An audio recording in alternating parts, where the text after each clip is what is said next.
When my ex leaked my private photos out of revenge and my career was on the line, a billionaire showed up and said, marry him for 2 years, have his child, and he'd make it all go away. I thought it was just a deal, but when I discovered his secret, everything changed. At 7 o'clock in the morning, I stood in his estate. A sharply dressed man, clipboard in hand, posture stiff as a soldier. Miss Sinclair, he said briskly, Mr. Michael requests that you get ready. You'll be accompanying him to a conference this morning. A conference? My voice was still raw from lack of sleep. He didn't flinch, simply handed me a small black box. He also asked me to give you this. I opened it cautiously. Inside lay a slim silver ring with a single elegant diamond. Is this some kind of joke? Not to my knowledge, ma'am. Mr. Michael was quite clear. He isn't one to joke. I stared at the ring like it might bite me. What kind of man sends jewelry through a henchman like he's running the mob? He offered no answer, just turned crisply and walked away. Closing the door, I exhaled hard. Fingers clenched around the box. That word from last night echoed in my head. Pack. I'd assumed it was a metaphor, maybe a weird club or cult, but now, I wasn't so sure. An hour later, I descended the sweeping staircase, each heel click louder than it should have been. I hardly recognized myself, hair sleek, makeup flawless, draped in a navy blue designer dress.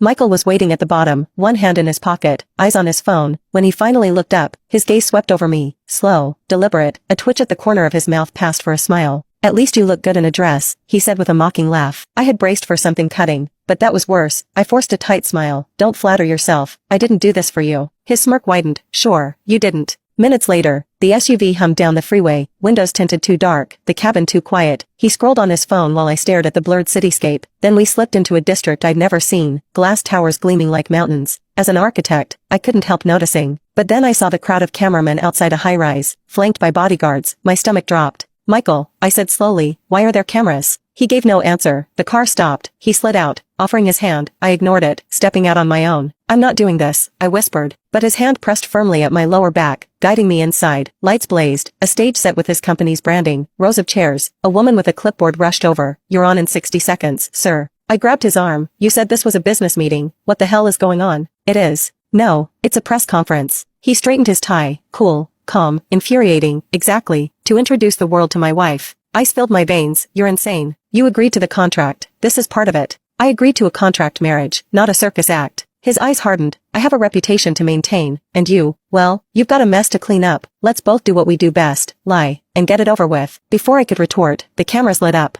Michael stepped forward, smiling like he owned the world. Ladies and gentlemen, thank you for coming. After everything on the internet, I think it's time. So, I'd like to introduce you all to my wife, Rebecca Sinclair. Flashes exploded. My hand suddenly felt heavy with that ring. Where was the ceremony? Was it secret? Are you in love? I opened my mouth, but Michael answered smoothly. It was intimate and private, just how we wanted it. Why the secrecy? He wrapped an arm around my waist. Some things are safer when done quietly. Every word was calculated.